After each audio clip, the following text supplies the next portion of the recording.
नमस्ते सभी को। पढ़ाई कैसी चल रही है? बढ़िया। चलो स्टार्ट करते हैं अगली क्लास। इससे पहले 2 क्लास हिंदी व्याकरण की हो चुकी हैं। वर्ण विचार हमारा टॉपिक चल रहा था,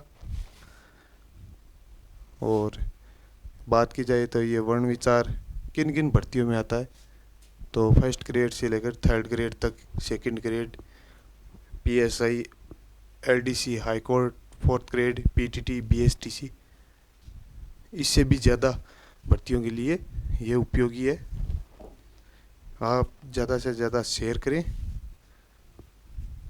जिससे किसी और को भी लाभ प्राप्त हो। स्टार्ट करते हैं हमारी अगली क्लास, जो इस टॉपिक की थर्ड क्लास है, वर्ण विचार। हमने जो वर्ण है उनके जो 2 रूप हैं, स्वर और व्यंजन, उसके बारे में पिछली 2 क्लासों में अच्छी तरह से जाना। अब ये तीसरी क्लास है जिसमें स्वर के बारे में सारी चर्चा लगभग हो चुकी थी। अब बात करें तो व्यंजन की चल रही थी, जिसमें हमने जो व्यंजन के वो वर्ग अलग अलग बांटे थे, जिसमें स्पर्शी, अंतस्थ, ऊष्म और संयुक्त, इस प्रकार से हमने पिछली क्लास में पढ़ा था, जिसमें स्पर्शी के बारे में हमने पूरी डिटेल से जान लिया था। अब आगे स्टार्ट करते हैं अंतस्थ वर्ण। आपको पूछ ले हिंदी में अंतस्थ वर्ण कितने होते हैं, तो आपको बताना है 4। ये, र, ल और व। आपको पूछ ले अर्ध स्वर कौन कौन से होते हैं, तो आपको बताना है ये और व। इसी प्रकार आपको पूछ ले संघर्षहीन कौन कौन से हैं, तो इन्हीं चारों का नाम देना है, यह, र, ल, व। आपको नाम अलग अलग दे के एग्जामिनर कंफ्यूज कर सकता है। कंफ्यूज होने की जरूरत नहीं है, याद रखना अंतस्थी वही है, संघर्षहीनी वही है, अर्धस्वरी वही है, इसी द्वितीयवर्ती, ये चारों एक ही नाम है जो यरलव का है। आपको कंफ्यूज होने की किसी कारण की जरूरत नहीं है। चलो स्टार्ट करते हैं। स्वर और व्यंजन की मध्यवर्ती ध्वनियाँ अंतस्थ कहलाती हैं। मतलब कहने का अर्थ है कि न तो पूर्ण रूप से स्वर हैं और न ही पूर्ण रूप से व्यंजन है, उनके बीच की जो ध्वनि है उन्हें क्या कहा जाता है? अंतस्थ। अंतस्थ वर्णों की संख्या 4 है, वो मैंने आपको पहले भी बता दिया। यह, र, ल, व है। हिंदी में विशुद्ध रूप से यह और वह, इन 2 ध्वनियों को अंतस्थ माना है। आपको पूछ ले कि हिंदी में विशुद्ध यानी पूर्ण शुद्ध रूप से किन 2 ध्वनियों को अंतस्थ माना है, तो आपको बताना है ये और वह। इन्हीं को अर्ध स्वर भी माना गया है। ठीक है।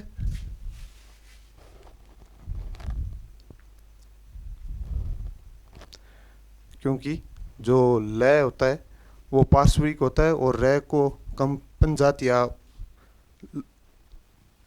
वाइब्रेट मान लो, जो इंग्लिश का शब्द है। वैसे तो जैसे हम बोलें र, तो र बोलने पर हमें महसूस होता है कि जैसे कोई कंपन फील हो। इसी आधार पर इनको अलग माना गया है। पूर्ण रूप से बात की जाए तो कि अर्ध स्वर कौन कौन से हैं, तो ये और वह। ठीक है, याद रखना है अंतस्थ वर्ण कौन कौन से हैं, तो आपको बताना है ये, र, ल, व। ठीक है। और अर्ध स्वर की बात करें तो ये और वह 2 ही है।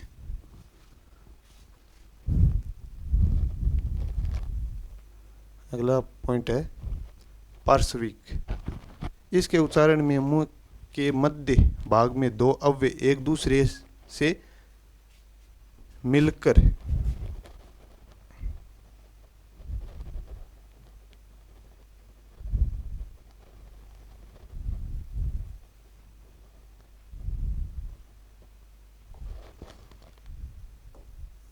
एक दूसरे से मिलकर वायु को अवरुद्ध कर देते हैं।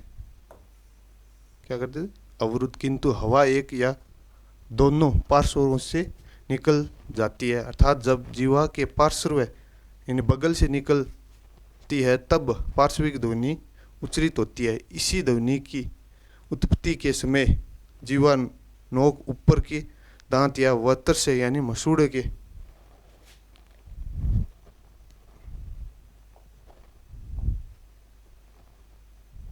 स्पर्श करती है। इस दृष्टि से लय पार्श्विक ध्वनि हुई। आपको कंफ्यूज नहीं होना, किताबी भाषा अलग है। कहने का मतलब है कि जो लय वह मुख की जीवा से सीधे न आकर, मुख से बाहर न आकर, जो हमारी गल्फ है, पार्श्व हैं, वहाँ से इसकी हवा आती है, क्योंकि बीच से हवा बंद हो जाती है, दो पार्श्व मिल जाते हैं, जो साइड की जगह है वहाँ से निकलती हुई बाहर आती है। इसी कारण इन्हें इस वर्ण को क्या बोला है? पार्श्व है। तो याद रखना।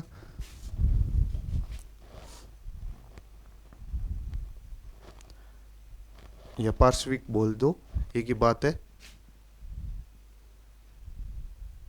अगला है प्रकंपित, कंपनजात, लुंठित।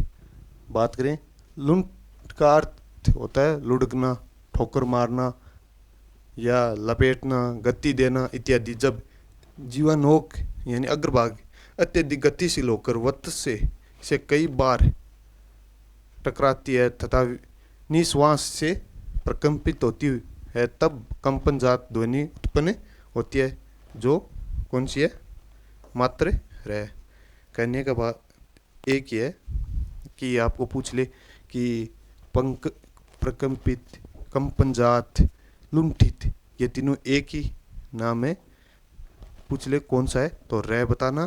क्योंकि जब रह को हम जब भी बोलते हैं तो ये क्या करता है? वाइब्रेट होता है, कंपन होता है जिसे बोलने में। इसी कारण इसे लुंठित, प्रकंपित या कंपनजात कहा जाता है। तो आपको याद रखना है कि एग्जामिनर आपको पूछेगा कि कंपनजात या लुंठित कौन सा वर्ण है, तो केवल रह बताना है।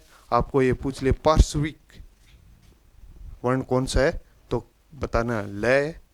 और अर्ध स्वर पूछ ले तो आपको बताना है यह और वह। ठीक है।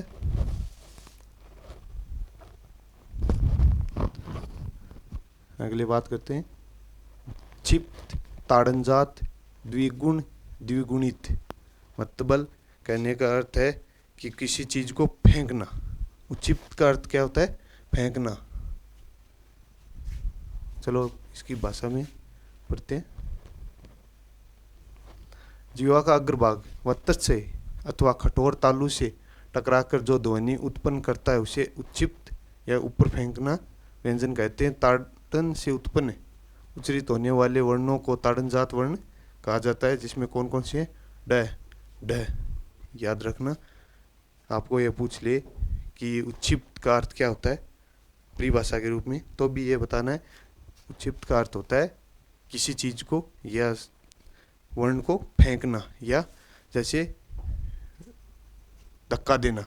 इसी आधार पर ये दो वर्ण है, कौन कौन से हैं? ड और ढ, उच्चिप्त या ताड़नजात वर्ण कहलाते हैं। ठीक है। इसमें जो अड़ है, अड़ को अल्प प्रमाण वत्स से उच्चिप्त कहा गया है। मतलब कहने का है कि आपको पूछे अड़ किस में आता है, तो आपको बताना है अल्प प्राण है। ठीक है। और कौन सा? वत्स से उच्चिप्त। ठीक है।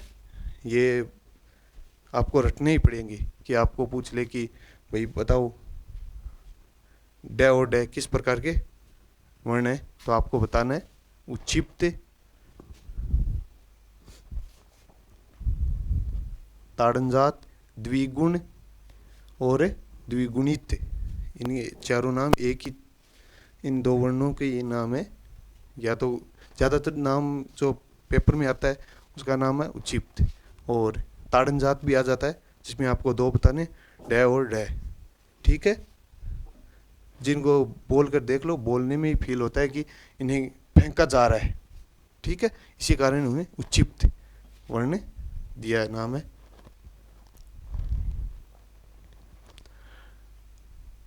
मैंने अभी अभी बताया कि ड होता है उसको अल्पप्राण या वतर्स से उच्चिप्त कहा जाता है, और ड को महाप्राण। अब आपको आगे इसी में जो स्वर और व्यंजन के भेद हैं उसमें महाप्राण, अल्पप्राण, घोष अघोष पढ़ेंगे। उसी आधार पर ये बता रहा है कि ढ को महाप्राण और ड को अल्पप्राण कहा जाता है। वो कौन सा वतस से उच्चिप्त था, ये मूर्धन्य उच्चिप्त है। ठीक है, याद रखना है।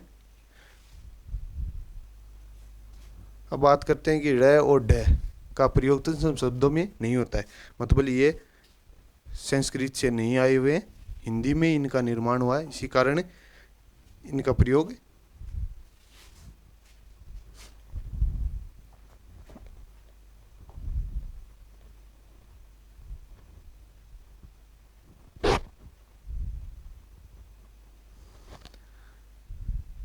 हिंदी में ही होता है, न कि संस्कृत में। इसी कारण इन दो वर्णों को कभी भी तत्सम नहीं माना जा सकता, ये केवल तद्भव हो सकते हैं, न कि तत्सम। ठीक है, चलो आगे। उच्चारण प्रयत्न या बोध तालिकाएं, ठीक है, कौन कौन सी हैं? स्पर्श व्यंजन कौन कौन से हैं मैंने आपको बताए थे।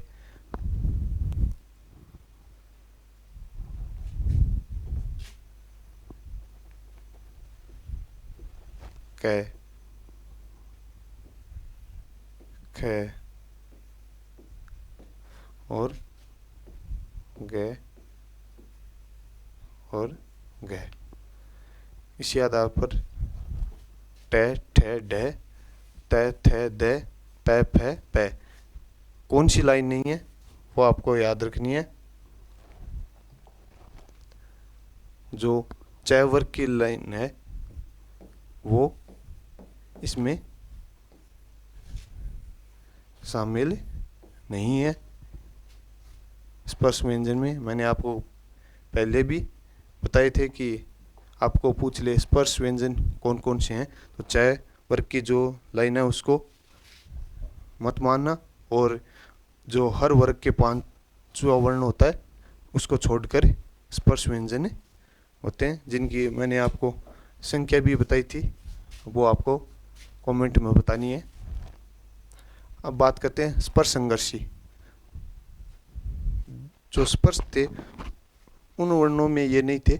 स्पर्श संघर्षी के रूप में च वर्ग के प्रथम 4 वर्णों को माना जाता है, 5वां तो वैसे ही नासिकीय होता है। तो कौन कौन से हैं?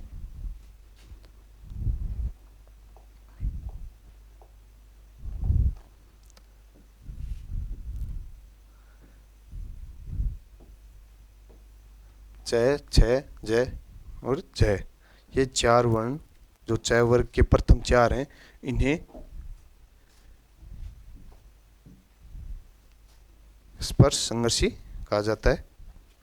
कहने का मतलब ये है कि आपको कंफ्यूज नहीं होना है कि ये पूछ ले केवल कि स्पर्श व्यंजन कौन से हैं, तो आपको च वर्ग की लाइन छोड़ देनी है।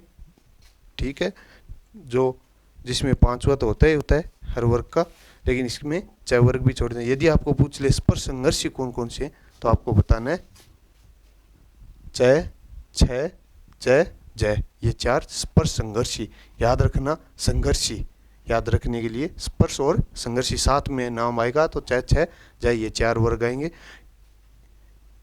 इस पे बहुत से बार प्रश्न आए, मैंने भी पेपर में देखे हैं और आगे भी आएंगे, क्योंकि लोगों को क्या रहता है, यहाँ कंफ्यूज रहता है कि स्पर्श व्यंजन एक ही मान लेते हैं, लेकिन मैंने आपको इससे पहले वाली क्लास में भी ये बताया था कि ये अलग अलग है। ठीक है, आपको कहीं भी पूछ ले स्पर्श संघर्षी साथ में नाम आए तो च वर्ग की आपको लाइन याद रखना है, बाकी बिल्कुल भी नहीं रटने की कोई ज़रूरत भी नहीं है।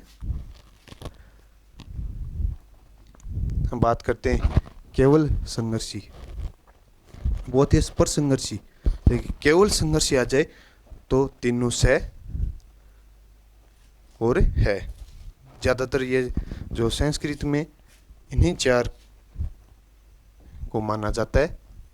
लेकिन हिंदी में नुक्ता लगा हुआ क, नुक्ता लगा ख और नुक्ता लगा हुआ ग और ज और फ, इनको भी मानना है। इस आधार पर हिंदी में कितने हुए?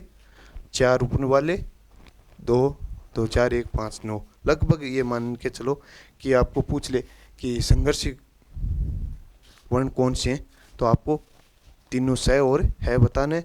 लेकिन यदि ये नुक्ता लगे हुए क ख ग ज और फ आ जाए तो भी सही मानना है। लेकिन न भी आए और संघर्षी में ये 4 ऑप्शन स है दिए हुए तो भी सही होगा। तो कंफ्यूज होने की कोई ज़रूरत नहीं है कि इस मेरी क्या फ़र्क है ये हिंदी। हाँ, मेरा कहने का मतलब ये है कि संस्कृत में केवल इन चारों को माना है, नहीं कि इनको नहीं माना। इसी कारण मैं आपको मना कर रहा हूँ कि यदि आ जाए तो आप ये गलत मत समझ लेना कि नुक्ता लगे हुए क ख ग ज और फ नहीं है तो ये गलत है। आ भी सकता है तो भी सही मानना है और नहीं तो स और है मानना ही मानना।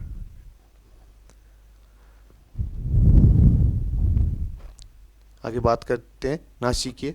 नासिकीय का अर्थ है, मैंने आपको पिछली कल इसमें बताया था कक्षा में ये कि नासिकीय वे व्यंजन होते हैं जिनको हम मुख के साथ साथ नासिका से भी बोलते हैं, मतलब हवा नासिका से भी निकलती है। हर वर्ग का 5वां, कहने का मतलब क वर्ग का 5वां, ठीक है, च वर्ग का 5वां और ट वर्ग का 5वां और त वर्ग का 5वां और ट वर्ग का। मतलब कहने का ये है कि आपको ये पूछ ले नासिकीय व्यंजन कौन कौन से हैं तो ये हर वर्ग का 5वां बताना है। हाँ, पर्सन बहुत कम संभावना है कि यहाँ से आ सके, क्योंकि इतने इजी पूछने की कोई संभावना नहीं थी। बाकी इजी कोई सा भी नहीं है, याद रखने की ज़रूरत है। कभी कभी जो ज़्यादा इजी लगता है वही गलत होता है।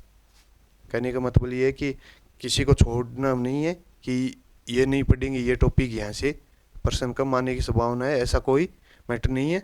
आपको ज़्यादा से ज़्यादा ध्यान देना है छोटे छोटे पॉइंटों पे, तो भी क्लियर होगा पेपर। क्योंकि आजकल वो नहीं है कि ज़्यादा गहराई से प्रश्न पूछें, गहराई से भी पूछते हैं, लेकिन आजकल ज़्यादातर ट्रेंड आ गया कि लोग स्टार्टिंग में क्या चीज़ पढ़ते हैं उसके बारे में पूरा ध्यान है या नहीं, या एक रट्टा पीर की तरह पढ़ के आगे। इसलिए एग्जामिनर नए तरीके से प्रश्न पूछ रहे हैं तो आपको बताना है। नासिकीय पूछ ले तो नासिकीय बताना है, हर वर्ग का 5वां। आपको पूछ ले कि अंतस्थ कौन कौन से हैं, संघर्षी कौन से हैं, या स्पर्श संघर्षी कौन से हैं, पार्श्विक कौन से हैं, और मैंने आपको लुंठित बताया था, प्रकंपित बताया था। उनको रटने की ज़रूरत तो नहीं है लेकिन समझने की ज़रूरत है, ठीक है। अब बात करते हैं अंतस्थ। वैसे तो हमने अंतस्थ पढ़े थे, ये रह लव है, लेकिन इनकी बात करते हैं ये और वह। मुख्य रूप से यही अंतस्थ है क्योंकि ये अर्ध स्वर माने जाते हैं। कहने का मतलब है कि इन ये और वह, याद रखना, ये और वह ये अर्ध स्वर है, ठीक है। रट लेना, बहुत बार प्रश्न आ चुका है और भी आने की संभावना है। तो कहने का मतलब ये है कि आपको पूछ ले अर्ध स्वर कौन कौन से हैं तो आपको बताना है ये और वह, ठीक है।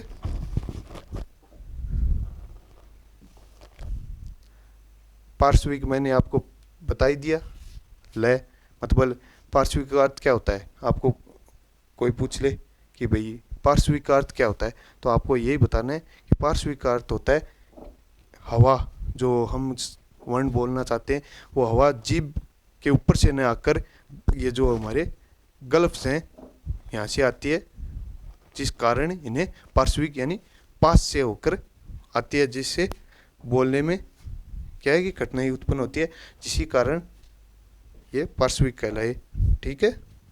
तो आपको परिभाषा समझ में आए या न आए, आपको इतना ध्यान रखना है, यदि आपको पूछ ले पार्श्विक वर्ण कौन सा है तो लय बताना, क्योंकि ये जीवा के ऊपर से न आकर ध्वनि गल्प से आती है, इसी कारण इन्हें पार्श्विक कहा जाता है। आप बोल के देख लो, ल मतलब जीभ से ऊपर की न आकर गल्प से बाहर आई है, इसी कारण इन्हें पार्श्विक माना है। फिर बात करते हैं उच्चिप्त, ड और ढ। मैंने आपको बताए दो ही हैं, उच्चिप्त यानी फेंके हुए, लुढ़के हुए। ठीक है, तो आपको बताना है ढ ड। हम बात करते हैं स्वर तंत्रियों में कंपन के आधार पर व्यंजनों का वर्गीकरण। मतलब जब हम बोलते हैं तो हमारी जो स्वर तंत्रिकाएं हैं मुख में, उनमें कंपन के आधार पर भेद कौन कौन से हैं। स्वर तंत्रियां श्वास नली के ऊपरी भाग में स्थित ध्वनि उत्पन्न करने का एक महत्वपूर्ण अंग है, होता है। या फेफड़ों से निकलने वाली वायु स्वर तंत्रियों से होकर बाहर आती है। स्वर तंत्रियों के बीच पतली झिल्ली के दो लचीले मांसल पर्दे होते हैं, जिन्हें स्वर तंत्री कहा जाता है। इनके बीच के स्थान को काकल या स्वर तंत्र मुख कहते हैं। सामान्य स्थिति में ये स्वर तंत्रियाँ एक दूसरे से अलग और ढीली रहती हैं, जिससे वायु आसानी से आ जा सकती है। इसी आधार पर व्यंजन ध्वनियों को दो भागों में बांटा जा सकता है, घोष और अघोष। आपको पूछ ले कि स्वर तंत्रियों में कंपन के आधार पर स्वर और व्यंजनों को कितने भागों में बांटा है, या जो वर्ण है उनको कितने भागों में बांटा है, तो आपको बताना है दो। ठीक है, अब बात करते हैं। कहने का मतलब ये है कि जब हम कोई वर्ण बोलते हैं तो उसमें बोलते वक्त हमारे जो मुख में कंपन हुआ है, वाइब्रेट हुआ है, उस आधार पर कितना हुआ है, कम ज़्यादा, उस आधार पर घोष अघोष जो वर्ण है उनको यहाँ बांटा गया है। ये आपको परिभाषा याद रहे या न रहे, लेकिन आपको इतना याद जरूर रहना चाहिए कि स्वर तंत्रिका के कंपन के आधार पर वर्ण कितने प्रकार के होते हैं। तो आपको दो प्रकार के बताने, एक तो घोष और एक अघोष। रट लो, समझ लो, आपकी मर्जी है। लेकिन आपको ये पूछ ले कि स्वर तंत्रियों में कंपन के आधार पर वर्णों के कितने भेद हैं या व्यंजनों के कितने भेद, तो आपको दो बताने, घोष है एक और अघोष। इनकी दोनों की मैं परिभाषा आपको बता रहा हूँ। पहली बात करते हैं घोष। वे ध्वनियाँ जिनके उच्चारण के समय स्वर तंत्रियाँ आपस में पास आ जाती हैं और उनमें कंपन होता है, उन्हें घोष कहते हैं। जैसे ग, ग, और जो क वर्ग का पांचवा वर्ण है। फिर बात करें जय जय, च वर्ग का पांचवा,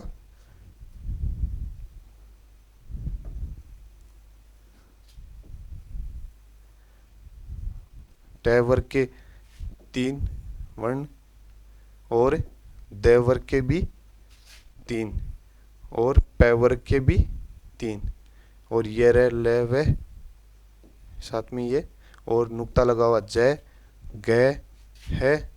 और मैंने आपको जो उच्छिप्त वर्ण बताए ढ ढ, वो भी इसमें शामिल है। याद रखने का तरीका एक ही है कि आपको पूछ ले कि घोष वर्ण कौन कौन से हैं, तो आपको बताना है हर वर्ग का, मतलब प्रत्येक वर्ग का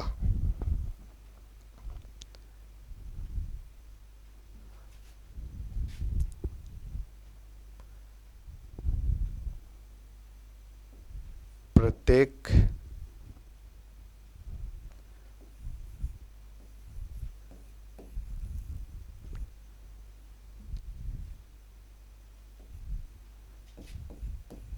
प्रत्येक वर्ग का प्रथम व द्वितीय को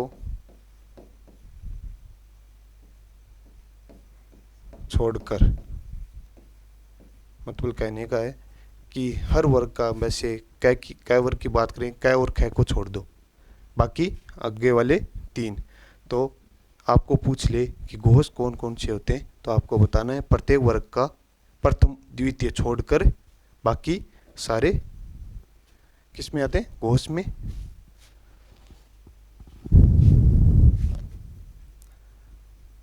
कहने का मतलब है वर्ग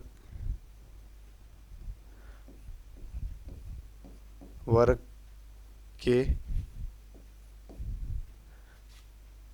अंतिम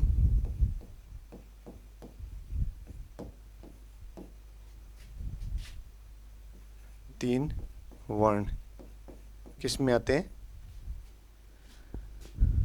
घोष में। कहने का मतलब है आपको रटने की कोई आवश्यकता नहीं है, किताबी भाषा एक साइड में। आपको इतना ही याद रखना है कि आपको पूछ ले कि घोष वर्ण कौन से हैं, अलग अलग ही पूछ सकता है कि घोष कौन से हैं, अघोष कौन से हैं, तो आपको घोष बताने में कोई हिचकिचाहट नहीं होनी चाहिए कि हर वर्ग का प्रथम और द्वितीय छोड़कर बाकी तीन वाले इसमें शामिल हैं। और आपको मैंने कौन कौन से बताए, ये रेलवे भी शामिल है, ठीक। और नुक्ता लगा हुआ जय और गै नुक्ता लगा हुआ और है और डे डे ये भी इसमें शामिल है। तो रटने की कोई आवश्यकता नहीं है। हर वर्ग का तीसरा, चौथा, पांचवा, ठीक है। यह रे ले वे और नुक्ता लगा हुआ जय, नुक्ता लगा हुआ गै और है डे डे, ये वर्ण किस में आते हैं? घोष। तो आपको घोष की बात करें तो प्रथम को छोड़ दो, बाकी आगे वाले हर वर्ग के तीसरे। मैं आपको इसलिए बार बार बता रहा हूँ कि यहाँ से प्रश्न आ रहे हैं फिर भी गलत हो रहे हैं, लोगों को क्या हो रहा है, कंफ्यूज हो रहा है कि भाई याद कैसे रहे। तो याद रखने का एक ही तरीका है कि घोष को पूछ ले तो प्रथम वर्ग, हर वर्ग के प्रथम दो को छोड़ दो, बाकी तीन किस में शामिल हैं? घोष में। अब बात करें इसका उल्टा होगा अघोष।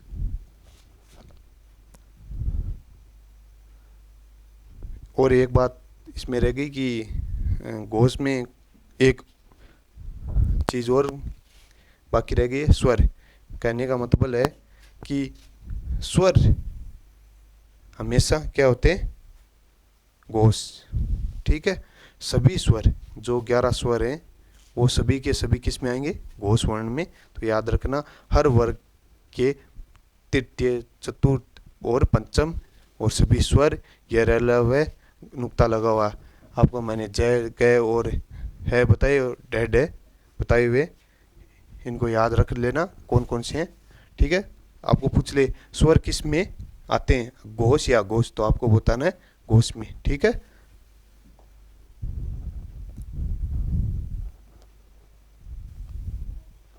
अब बात की जाए, अभी हमने पढ़ा घोष कौन से होते हैं, जिनको बोलते वक्त स्वर तंत्रिकाओं में क्या होता है? कंपन होता है, वो तो घोष होते हैं। उसका उल्टा ये है घोष, जिन वर्णों के बोलते वक्त किसी भी प्रकार का स्वर तंत्रियों में कंपन नहीं होता है उन्हें अघोष कहा जाता है।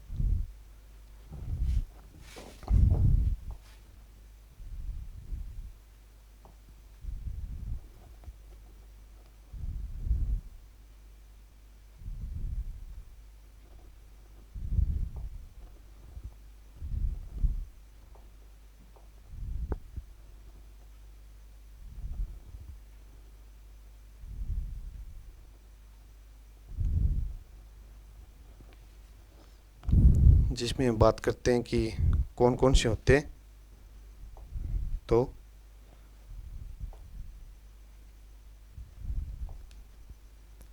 हर वर्ग का प्रथम और द्वितीय, ठीक है।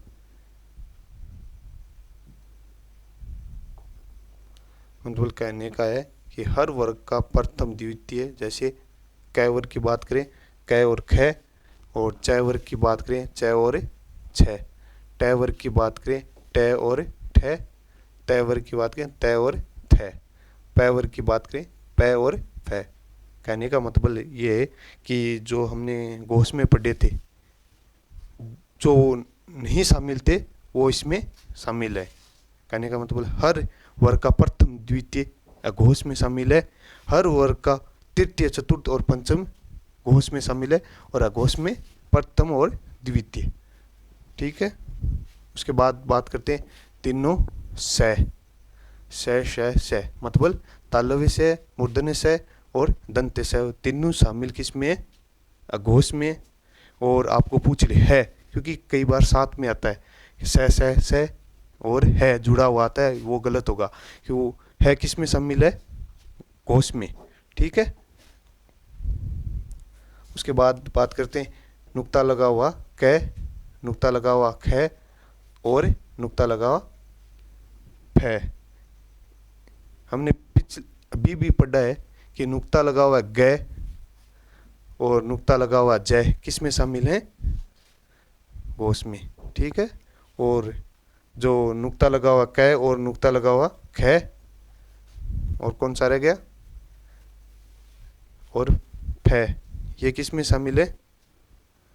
अघोष में। तो कहने का मतलब इतना ही है कि हर वर्ग का प्रथम द्वितीय तीनों स और नुक्ता लगा हुआ क, ख और फ, ये किस में शामिल है? तो आपको बताना है ये शामिल है अघोष में। और आपको ये पूछ ले कि हर वर्ग का तीसरा, चौथा, पांचवा, ठीक है, और सभी स्वर ये रलव और है किस में शामिल है? तो आपको बताना है घोष में। ठीक है। ये किस आधार पर हमने वर्गीकरण किया था? स्वर तंत्रिकाओं के कंपन में के आधार पर व्यंजनों का वर्गीकरण किया था। अब बात करें कि घोष को क्या माना जाता है? सामान्य स्वर।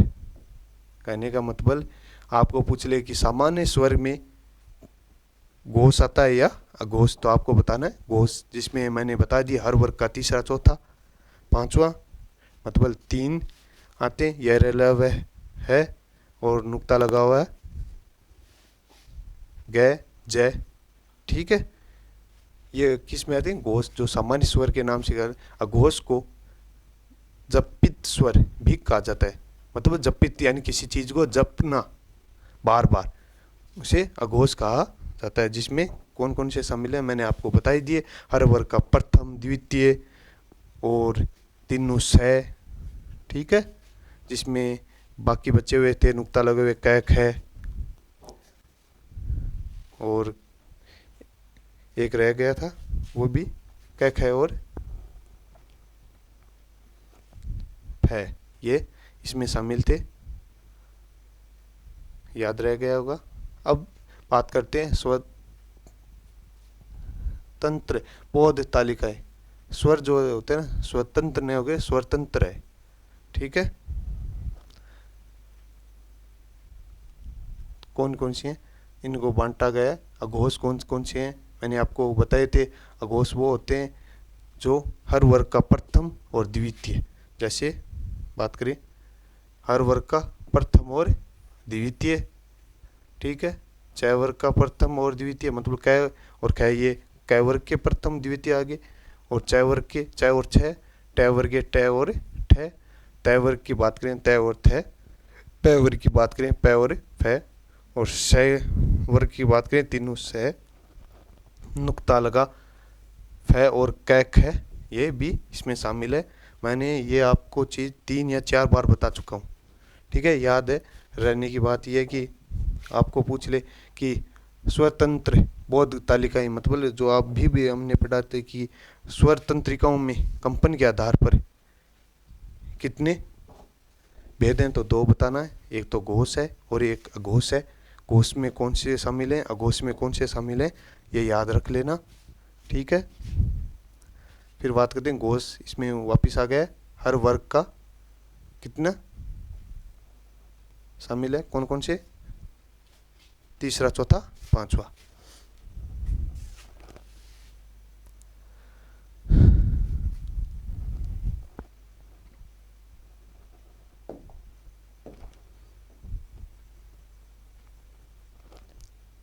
इसको इसलिए मिटा रहा हूँ कि ये जो लिखे हुए हैं ये यहाँ पर तो ठीक है, यहीं हर वर्ग का 5वां वर्ण यहाँ लिखा हुआ है, इस कारण इनको मैं ब्लाइंड करने की कोशिश कर रहा हूँ।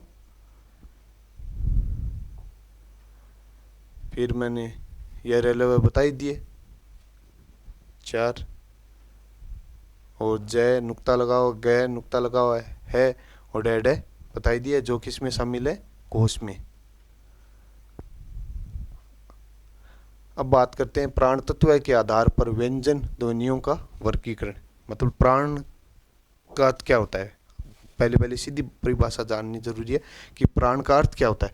तो आपको बताना है वायु, मतलब हमारे जो वर्ण है हम बोलते हैं व्यंजन, उनको बोलते वक्त कितनी वायु बाहर निकलती है, उस आधार पर इनको बांटा गया है। ठीक है, तो कौन कौन से प्राण का अर्थ इसमें दिया हुआ देख लो। प्राण का अर्थ है हवा, हवा की शक्ति। ठीक है, तत्व है, समझे। इसके आधार पर व्यंजनों के कितने भेद हैं, 2।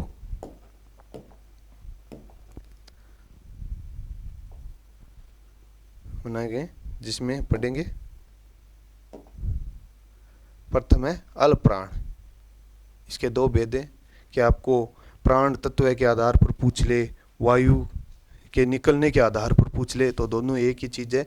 इसके कितने भेद होते हैं, 2। अल प्राण, महाप्राण। ठीक है, अल प्राण कौन कौन से होते हैं, ऐसे वर्ण जिनके उच्चारण में श्वास बल कम लगता है, मतलब हवा कम बाहर निकलती है या श्वास बाहर कम निकलता है, उन्हें क्या कहा जाता है, अल प्राण। प्राण का अर्थ है वायु और अल्प का अर्थ है थोड़ा। कहने का अर्थ है कि प्राण का अर्थ क्या है, वायु या हवा, अल्प का अर्थ है थोड़ा या कम। ठीक है, अर्थात अल्पप्राण व्यंजन ध्वनियों को उच्चारित करते समय निश्वास कम मात्रा में निकलता है और उसमें वेग भी नहीं होता है। ठीक है, कहने का मतलब ये कि आपको ये पूछ ले कि अल्पप्राण कौन से हैं। अल्पप्राण का अर्थ है अल्प यानी कम और प्राण यानी हवा। जिन वर्णों को बोलते वक्त, जिन वर्णों को बोलते वक्त कम हवा बाहर निकले, मतलब हमारी मुख से हवा या वायु कम से कम निकले, उन्हें अल्पप्राण कहा जाता है। और अधिक से अधिक जिन वर्णों को बोलते वक्त हमारी मुख से जो हवा है वो ज़्यादा निकलेगी, उन्हें महाप्राण कहा जाता है। महान यानी बड़ा, याद रखने का एक तरीका है, महान यानी बड़ा। और मैं आपको ट्रिक, आप मानो या ना मानो, बताऊंगा। महान याद रखने का तरीका ये कि महान महावर्ग या महाप्राण का अर्थ है महान यानी 2, जिसमें 2 का भाग पूरा पूरा जाता है, 2 और 4 हर वर्ग का दूसरा और चौथा। पहले बात कर लेते हैं अल्पप्राण। अल्पप्राण मैंने आपको बता दिया, जिस व्यंजन को बोलते वक्त कम वायु बाहर निकले उन्हें क्या कहा जाता है, अल्पप्राण। और जिनमें ज़्यादा निकले महाप्राण। अब अल्पप्राण कौन कौन से हैं देखो। हिंदी वर्णमाला के 5 वर्ग के प्रथम, यानी जो हिंदी वर्णमाला है उसके 5 जो वर्ग हैं उनके प्रथम, तृतीय, पंचम और अंतस्थ और उष्म इसमें शामिल है। कहने का मतलब है हर वर्ग का प्रथम वर्ण, जैसे क वर्ग का क, च वर्ग का च, ट वर्ग का ट, त वर्ग का त और प वर्ग का प। इसी में हर जो वर्ग है 5 वर्ण, उसमें तृतीय, जैसे क वर्ग का ग थर्ड आ गया, और च वर्ग का ज, इवन ढ, त और ब। कहने का मतलब है कि आपको पूछ ले कि अल्पप्राण कौन कौन से हैं, तो आपको बताना है हर वर्ग का पहला, तीसरा और पांचवा। 1, 3, 5, 1, 3, 5 किस में शामिल है, अल्पप्राण में। 2 और 4 किस में शामिल हो जाएंगे, महाप्राण में। तो कंफ्यूज होने की ज़रूरत नहीं है, आपको समझने की ज़रूरत है कि महाप्राण में कौन कौन से शामिल हैं और अल्पप्राण में कौन कौन से शामिल हैं। फिर बात करें तो हर वर्ग का 5वां, जैसे क वर्ग का 5वां, च वर्ग का 5वां और ट वर्ग का, त वर्ग का और म वर्ग जो क अतः प वर्ग उसका 5वां शामिल है। फिर बात करें अंतस्थ, आपको मैंने बताए थे ये र, ल, व, ये 4 और उष्म श, श, श और है इसमें शामिल है। तो कहने का मतलब है कि आपको पूछ ले अल्पप्राण कौन कौन से हैं, तो आपको बताना है हर वर्ग का प्रथम, तृतीय और पंचम। ठीक है, उसके बाद अंतस्थ जो 4 बताए थे, यह रह ल व, और उस मैंने आपको बताए थे स मतलब कहने का है कि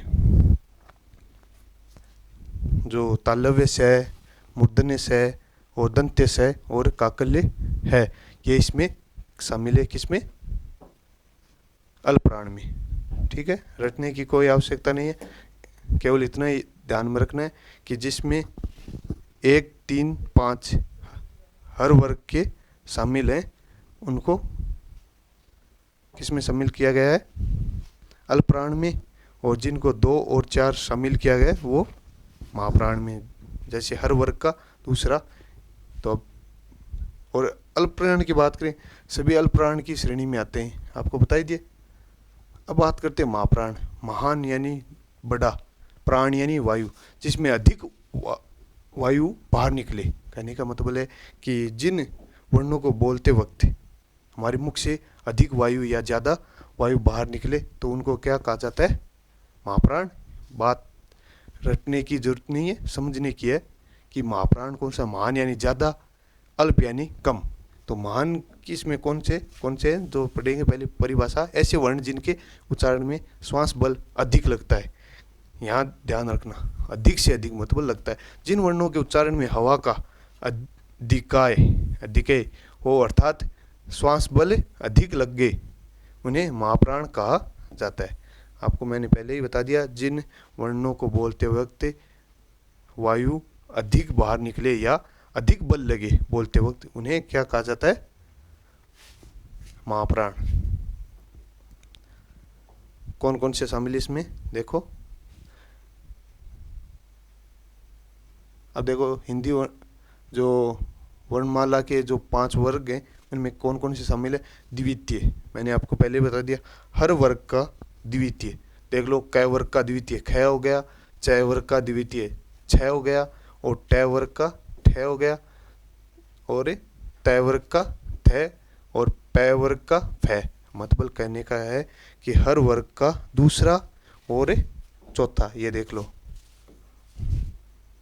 चौथा में कौन कुछ है? क वर्ग का घ, च वर्ग का झ, और ट वर्ग का ढ, त वर्ग का ध, और प वर्ग का ब। तो रटने की कोई आवश्यकता ही नहीं है, समझने की बात है कि आपको पूछ रहे महाप्राण कौन कौन से, जिसमें 2 का पूरा पूरा भाग जाता हो। एक तो 2 स्वयं हो गया, और जो 5 टोटल में से एक में और जाएंगे, किसमें? 4। तो 2 और 4 महान, जिसमें महाप्राण शामिल है, हर वर्ग का द्वितीय और चतुर्थ। फिर बात करें तो जो उस वर्ण मैंने आपको बताए थे, स और है, ये इसमें शामिल है। न, म, ल तथा ढ भी शामिल है। खास करके इसको याद रखना, ढ किस में शामिल है? जो हमने पहले ही बात की थी कि ये उच्चिप्त फेंके हुए वर्ण है, उनको भी इसमें ढ को शामिल किया गया।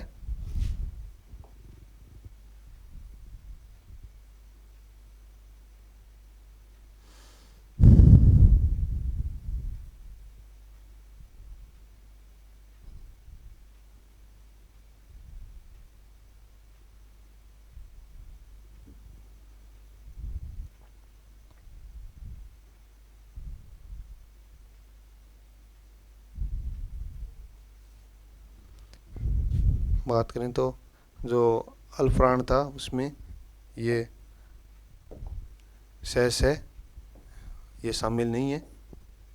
ठीक है, ये महाप्राण में शामिल है।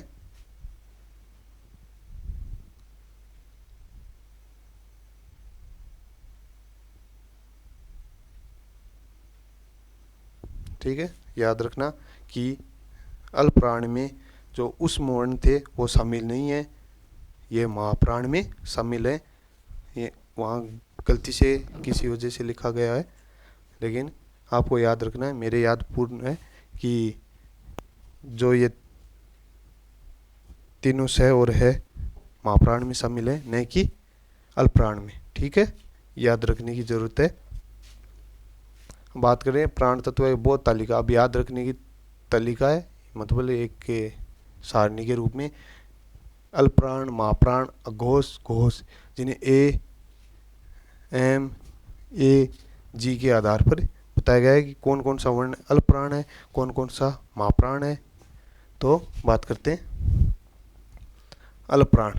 मैंने आपको अल्पप्राण बताई दिए, हर वर्ग का कौन कौन सा, प्रथम, तृतीय और पंचम, सभी स्वर इसमें शामिल है। उसके बाद मैंने महाप्राण बता दिए, हर वर्ग के द्वितीय, चतुर्थ, ठीक है, इसमें शामिल है।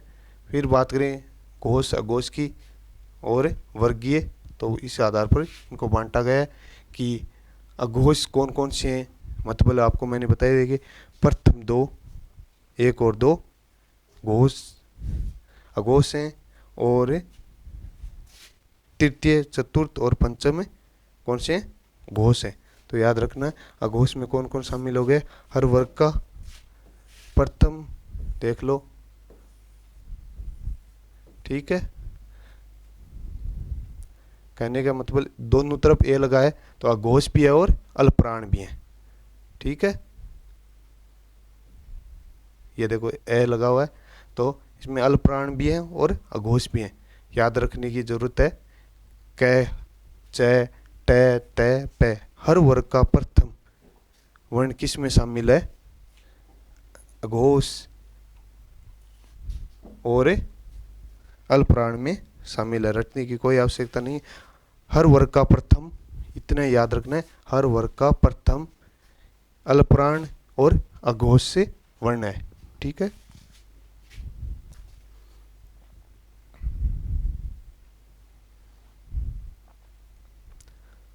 उसके बाद बात करते हैं महाप्राण कौन कौन से हैं।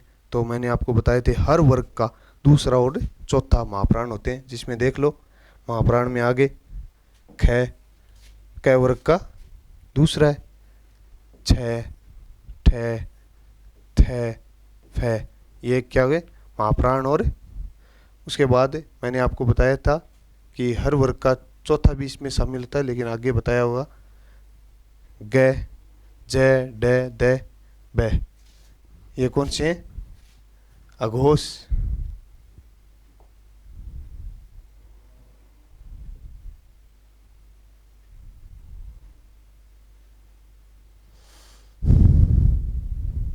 अल्पप्राण है, अल्पप्राण याद रखना, अल्पप्राण और वर्गीय क, ज, ड, द और ब।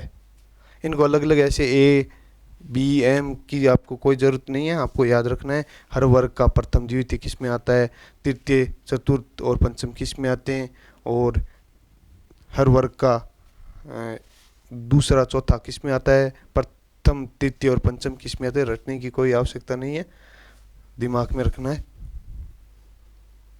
स्वर एवं व्यंजन वर्ण के उच्चारण स्थल, संकेत, सूत्र, उच्चारण स्थान, वर्गों की संज्ञा, बोध वर्ण, मतलब कहने का है कि ये ऐसे याद नहीं रहेंगे कि ए कहाँ से बोला जाता है, प्रश्न डायरेक्ट आता है कि ए का उच्चारण स्थान है, तो वहाँ ये जो हमने जिस तरीके से याद किया ऐसे याद नहीं रहेगा।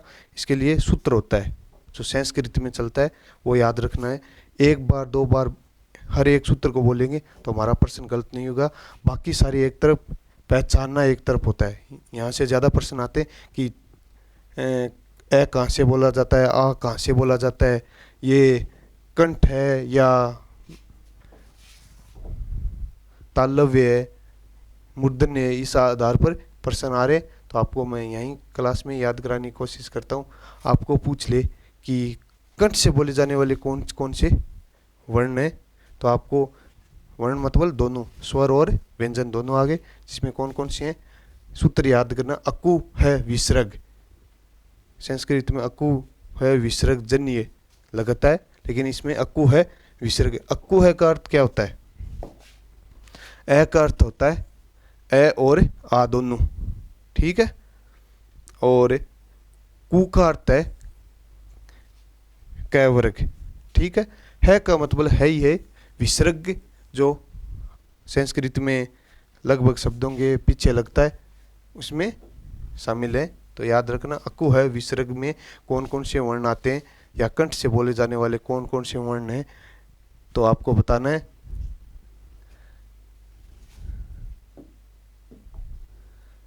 ए और आ, मतलब कहने का ए यहाँ आ गया सूत्र में, ए कु है विसर्ग जनिए, तो अर्थ यह है ए और आ दोनों। फिर मैंने कु का अर्थ बता ही दिया, कै वर्ग संपूर्ण। है का अर्थ है अकेला है ही, जो काकल्य या अल्ली जीवा आगे जाके पढ़ेंगे वह, तथा विसर्ग जो विसर्ग का ये संकेत होता है दो बिंदु के रूप में ऐसे, वो इसमें शामिल है। उच्चारण स्थान इनका क्या है, कंठ है। तो आपको कहने का मतलब है, बार बार बोलने की कोशिश करो, अकु है विसर्ग जनिए कंठ, अकु है विसर्ग जनिए कंठ। मतलब अकु है, ए का मतलब ए आ दोनों, कु का अर्थ है कै वर्ग पूरा जो 5 वर्ण आते हैं, है का अर्थ अकेला है ही, और विसर्ग का अर्थ है जिससे इस शब्द के पीछे विसर्ग लगा हो, वह ज्यादातर किस में शामिल होगा, कंठ वाले। ये कहाँ से बोले जाने वाले वर्ण है, कंठ। तो आपको एग्जामिनर ये पूछेगा कि आ का उच्चारण स्थान कहाँ है, गय का उच्चारण स्थान कौन सा है, और विसर्ग का उच्चारण स्थान कौन सा है, तो आपको कंफ्यूज होने की कोई ज़रूरत नहीं है। ये सूत्र याद रखना, अकु है विसर्ग जनिए कंठ। आप बार बार बोलोगे तो ये अपने आप ही याद रहने लग जाएगा, कोई बड़ी बात नहीं है। उसके बाद अगला बात करें तो ये अगला सूत्र है इच्चु यस तालु। इसको हम ज़्यादातर इच्चु यसा नाम तालु पढ़ते हैं, ये हिंदी में रह गए, संस्कृत में ज़्यादा इजी रहते हैं पढ़ने में। इच्चु यसा नाम तालु, तो रटने की कोई जरूरत नहीं। ई का अर्थ है ई छोटी और बड़ी दोनों, चू का अर्थ है चय वर्ग संपूर्ण। ठीक है, देख लो। और यह का अर्थ है केवल ये, जो हमने अंतस्थ में पढ़ा था। और श का अर्थ है केवल तालव्य से, इन वर्णों का उच्चारण स्थान तालु है। मतलब कहने का अर्थ है कि आपको रटने की कोई आवश्यकता नहीं है कि कौन सा वर्ण कहाँ से बोला जाता है, तो आपको सूत्र के माध्यम से सीधा जानना है और उससे प्रश्न किए जा सकते हैं। कई कई बार यहाँ से ही प्रश्न उठ जाता है और लोगों से होते भी नहीं, 2-2 3 प्रश्न यहाँ से आ रहे हैं। ये छोटी सी चीज़ लग रही है, महाप्राण अल्पप्राण एक साइड में रह जाते हैं, लेकिन ये जो कहाँ से कौन सा बोला जाता है इस आधार पर प्रश्न आ रहे हैं। तो आपको याद रखना, अकु विसर्जक जनिए कंठ, इच्चो ये सनाम तालु, रिटू रसाना मूर्धाय से याद रखना। अब अगली बात करते हैं।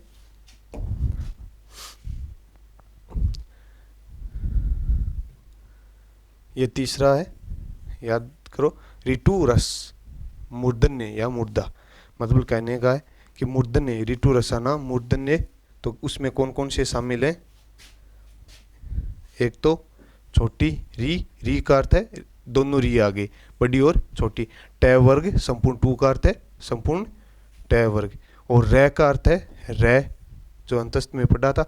सह का अर्थ मूर्धन्य सह, और ढ और ढ, ये भी इसमें शामिल है, लेकिन सूत्र में ये नहीं है क्योंकि सूत्र संस्कृत से लिया हुआ तत्समय ये ढ शामिल नहीं है। इस आधार पर क्या हुआ, ये दिखाई नहीं गए सूत्र में, लेकिन इसमें ही शामिल है। तो आपको पूछ ले कि भाई अण किस में आता है, कहाँ से बोला जाता है, तो आपको क्या बताना है, तालु से। कैसे याद रखने का तरीका, ऋतु रसाणाम तालु, ऋतु रसाणाम तालु। देखो लिखा हुआ है, उसी आधार पर पढ़ने की कोशिश को। री है जिसमें दोनों री आ गई, प्रथम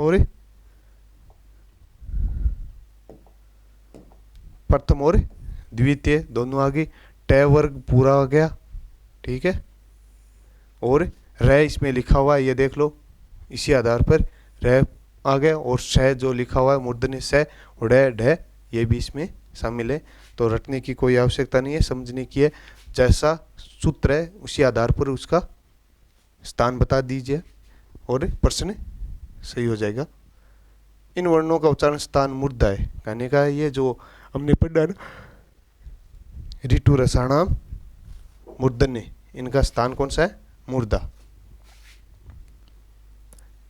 इन वर्णों का उच्चारण स्थान मूर्धा है। उसके बाद बात करें तुलस दंते, ये भी एक तुलस दंते ऐसे संस्कृत में आता है। तुलस का अर्थ है संपूर्ण, जो तय वर्ग है, देख लो, तय थ ध ध न, और लय का अर्थ है लय, और श का अर्थ है जो दंते स। याद रखने की कोई ऐसी बात भी नहीं है, सूत्र को समझ लो, रटने की भी कोई ज़रूरत नहीं है कि तुलस का अर्थ क्या है। तुलस, तो तुलस में कौन है? तू, यानी पूरा का पूरा तय वर्ग। फिर बात करते हैं लय, तो लय अकेला है ही। स जो दंते स है, साधारण स ज़्यादातर बोलते, वह इसमें शामिल है। इनका उच्चारण स्थान कौन सा है? दंते।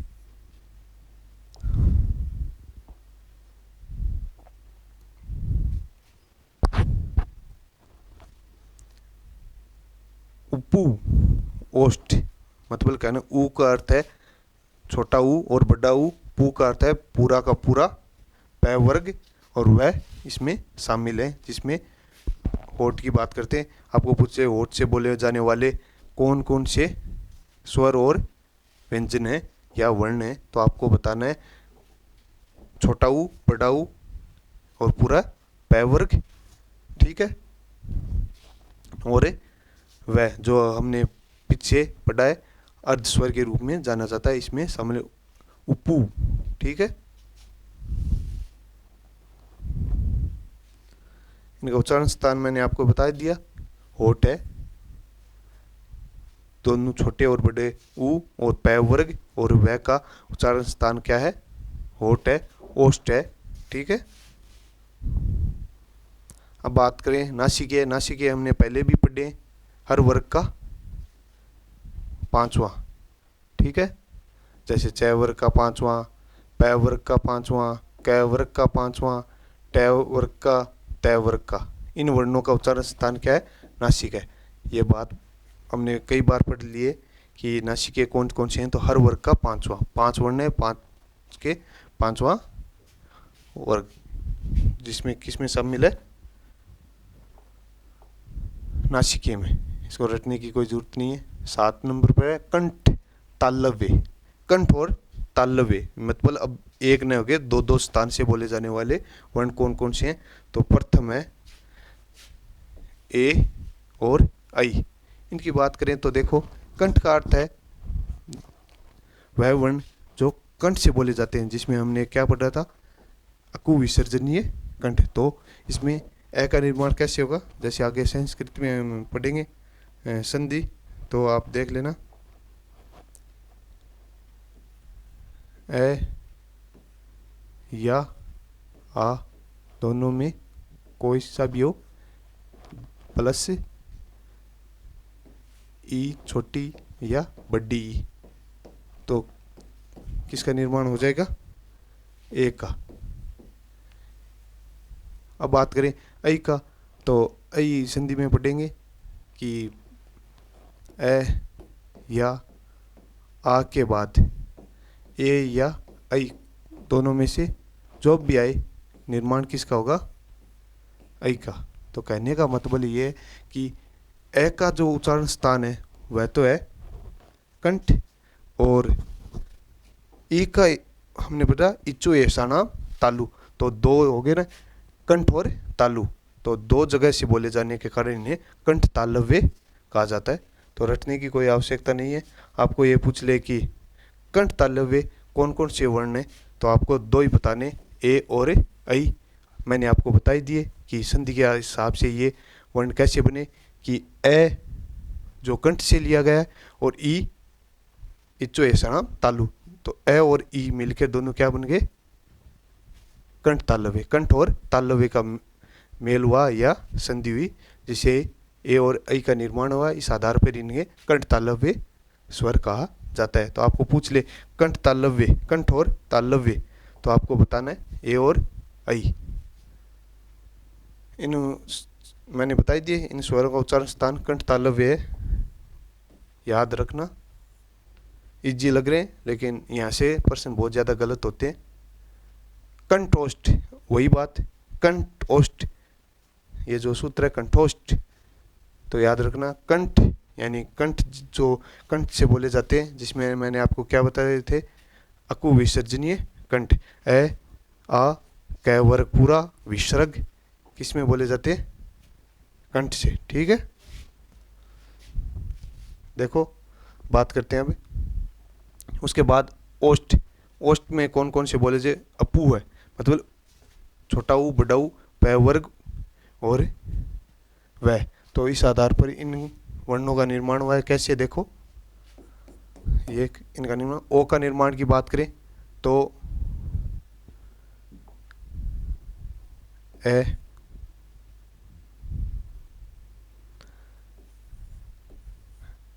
या आ, धन, छोटा ऊ या बड़ा ऊ। निर्माण किसका हुआ, ओ का। तो इस आधार पर क्या हुआ कि इनको तो बोला जाता है कंठ से,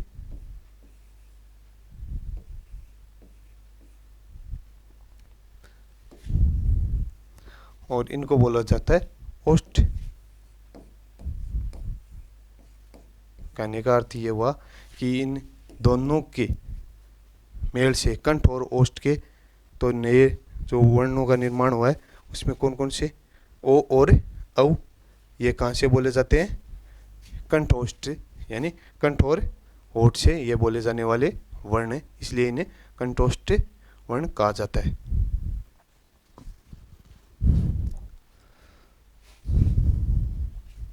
मतलब कहने का स्थान है कंठोष्ठ, इनका उच्चारण स्थान है। उसके बाद अगला आता है दंतोष्ठ। दंतोष्ठ, दंत और ओष्ठ जिन वर्णों में उपयोग में आते हैं उन्हें क्या कहा जाता है, दंतोष्ठ। उसमें कौन कौन से शामिल हैं, याद भी रखना है, समझना भी है। एक वर्ण है वह और एक है फ।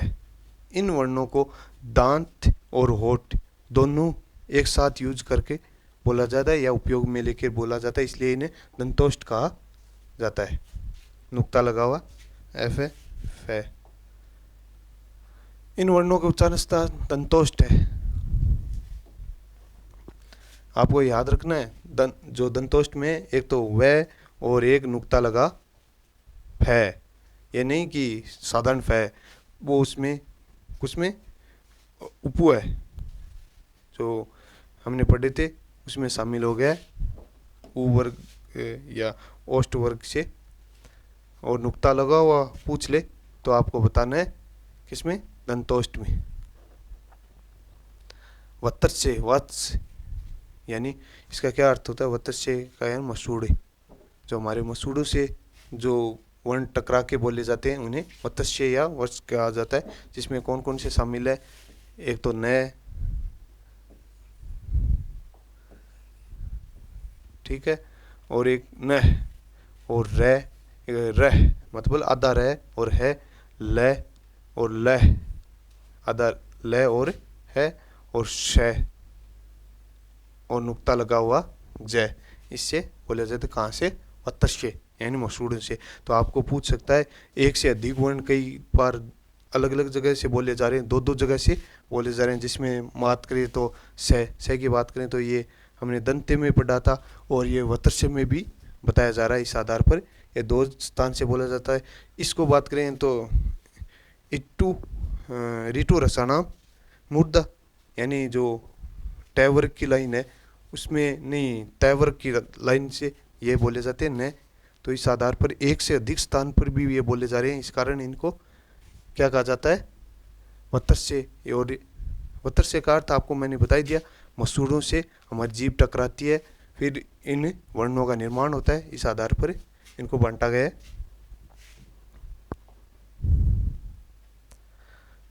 अंतिम है काकल्य, जिसमें एक ही वर्ण शामिल है, कौन सा है वो आपको बहुत जरूरी याद रखना है। मतलब आपको काकल्य वर्ण कौन सा है पूछ ले तो आपको बताना है। काकल्य का अर्थ है जब आप शीशा के सामने दर्पण के सामने खड़े होकर देखना, मुंह को खोलना, एक हमें झिल्ली सी नजर आएगी, वहाँ से बोला जाने वाला वर्ण एकमात्र वर्ण है। उच्चारण स्थल काकल्य या इसको काकल्य या अलीजीवा दोनों नाम आ सकते हैं। तो प्रश्न भी आया है आज तक कि काकल्य कौन सा है, अलीजीवा कौन सा है, तो आपको बताना है केवल है। तो आपको है को बात करें तो है कंठ से भी बोला जाता है, उस सूत्र में नहीं था लेकिन होता है, अकु विसर्जनी है कंठ। और ये कहाँ से बोला जा रहा है, अलीजीवा या काकल्य से भी बोला जाता है। इस आधार पर आपको याद रखना है काकल्य वर्ण कौन सा है, अलीजीवा कौन सा है, दंतोष्ठ कौन सा है, ओष्ठ कौन सा है, तालु कौन सा है। रटने की कोई आवश्यकता नहीं, समझने की जरूरत है, तो ज़्यादा से ज़्यादा समझने की कोशिश करो। फिर चलो जो पढ़ा है उसको एक बार रिवाइजन कर ले, क्या क्या पढ़ा है, बाकी का अगली क्लास में पढ़ेंगे। ये वर्ण विचार अगली क्लास में शायद तक समाप्त हो जाएंगे। इतने ही बच्चे मैंने आपको ज़्यादा से ज़्यादा बताने की कोशिश की है। अब भी नहीं समझ में आया तो क्लास दोबारा आराम से देखो, और अब मैं बता रहा हूँ अपने हिसाब से अपनी बोली में सुनो। आपको पूछ ले कि अंतस्थ वर्ण कौन कौन से हैं, तो रटने की कोई जरूरत नहीं है, ये कोई परिभाषा इसमें शायद कम आने की संभावना है। आपको इतना ही जानना है कि अंतस्थ वर्ण वो होते हैं जो ये रे ले वह मतलब 4, ठीक है। अंतस्थ में इन्हें संघर्षहीन कह देते हैं, इसे द्विवर्ती भी कहा जाता है, इसे अर्ध स्वर। अर्ध स्वर में 2 ही शामिल है, मैं तो बात के ये और वह। आपको पूछ ले अर्ध स्वर कौन कौन से हैं, तो आपको 2 ही बताने, ये और वह, ठीक है।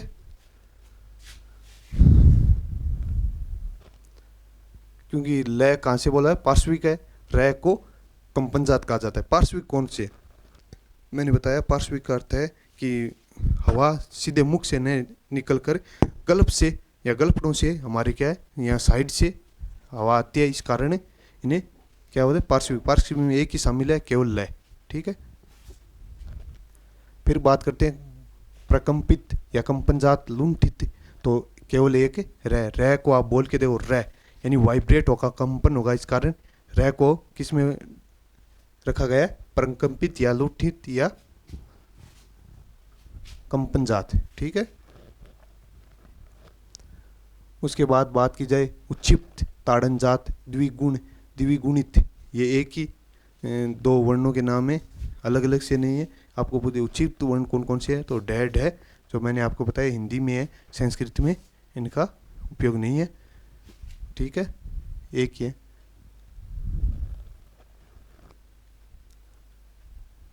मैं जो महान प्राण है, अल्प प्राण है, डे को अल्प प्राण कहा जाता है, ये रहा अल्प प्राण, यहाँ से भी कई बार प्रश्न आए।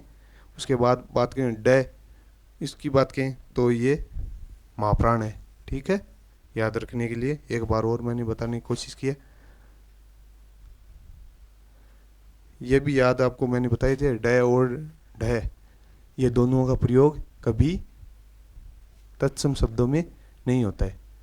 कहने का मतलब है केवल तद्भव शब्दों में इसका प्रयोग होता है। उच्चारण, प्रयत्न, बोध या तालिकाएं, यानी स्पर्श व्यंजन कौन कौन से हैं मैंने आपको बता दिए, ठीक है।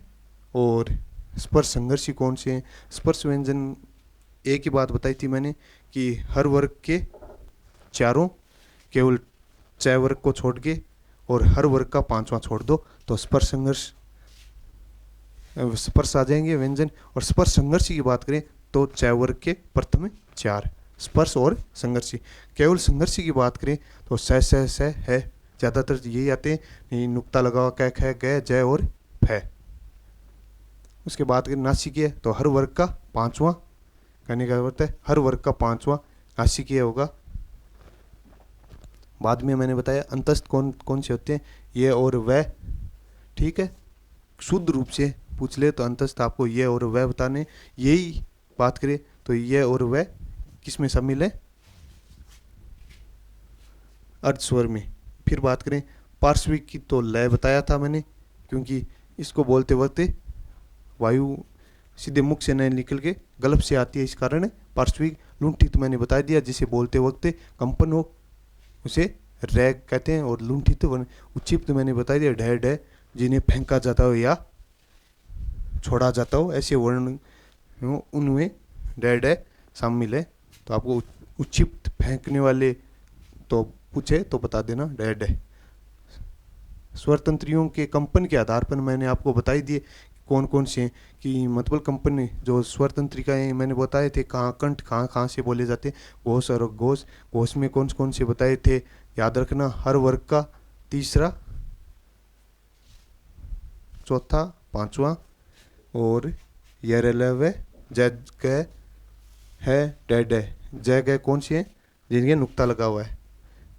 और सभी स्वर किस में शामिल है, घोष में। अघोष की बात की जाए तो सभी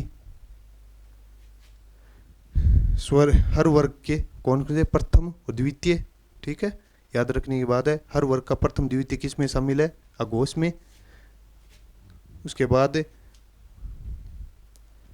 श है उसमें अघोष में शामिल, सैम उसमें शामिल हो गया था, इस आधार पर इसमें नहीं है। ये बता दिए।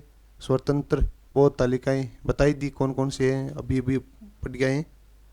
प्राण तत्व के आधार पर व्यंजन ध्वनियों का वर्गीकरण, अल्पप्राण महाप्राण की बात करें, जिन वर्णों को बोलते वक्त अधिक वायु बाहर निकलती है उन्हें क्या कहा जाता है, महाप्राण। जिनको कम वायु बाहर निकलती है या अधिक कम जोर आता है बोलने में उन्हें अल्पप्राण कहा जाता है। उसमें कौन कौन से शामिल है मैंने बताई दिए।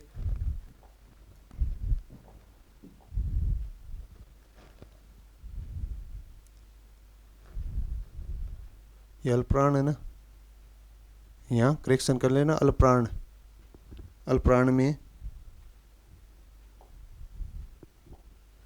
स शामिल नहीं है, ठीक है, कहने का मतलब है ये इसमें शामिल नहीं है। ओके, किस में शामिल है, महाप्राण में, ठीक है। महाप्राण में कौन कौन से हैं मैंने आपको बताई दिए, हर वर्ग का दूसरा चौथा, ठीक है। और उस समुन से हैं, न मह ल तरा ढह, ये इसको मैंने आपको पहले भी बताता है, ये महाप्राण में। और ये ड ये अल्पप्राण।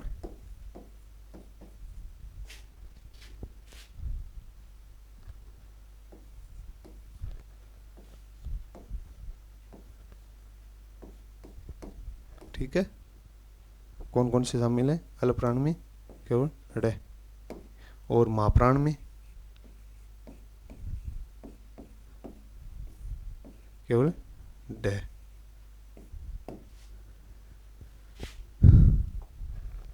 प्राण तत्व है, बहुत गति तालिकाएं, इनको हमने पढ़ लिया।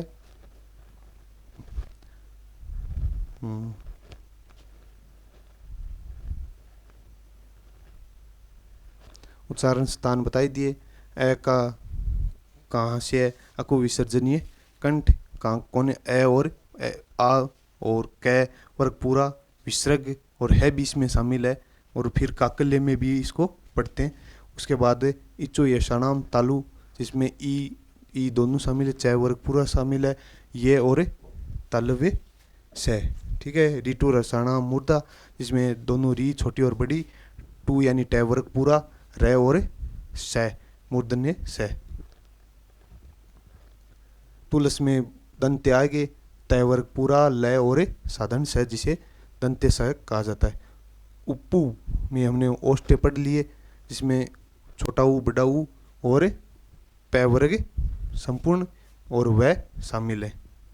नासिकी में हर वर्ग के पांचवा, कंठ तालव्य में कंठ और तालु जिसमें शामिल हो, ए और आई मैंने बता दिया, ए कंठ से और ई तालु से बोली जाती है, जिसका निर्माण क्या, ए का निर्माण हुआ है। इसी आधार पर कंठ तालु नाम दिया है। कंठोष्ठ, एक वर्ण बोला जाता है कंठ से और एक को बोला जाता है होठ से। तो कंठोष्ठ हो गया, ए का स्थान कंठ है, ऊ का स्थान होठ है, ठीक है। ए का स्थान कंठ और ऊ का ओ जो वो स्थान है ओष्ठ, मिलके कंठोष्ठ बन गए, जिसका निर्माण और औ का निर्माण हुआ कंठोष्ठ है। फिर दंतोष्ठ बात के दंत और ओष्ठ जिसमें वह और नुक्ता लगा हुआ है। वत्तरछे मैंने बताया मतसूड़ों से न है आधा र और है लगा हुआ ल से और नुक्ता लगा हुआ जय किस में शामिल है? वत्तरछे में। ये प्रश्न यहाँ से आ सकता है और दो स्थान से भी बोले जा रहे हैं। सह का दंते भी है, नुक्ता लगा हुआ भी आया है, न भी आया है। काकल्य मैंने बता दिया एकमात्र कौन सा है जो है उसे काकल्य स्वर कहा जाता है।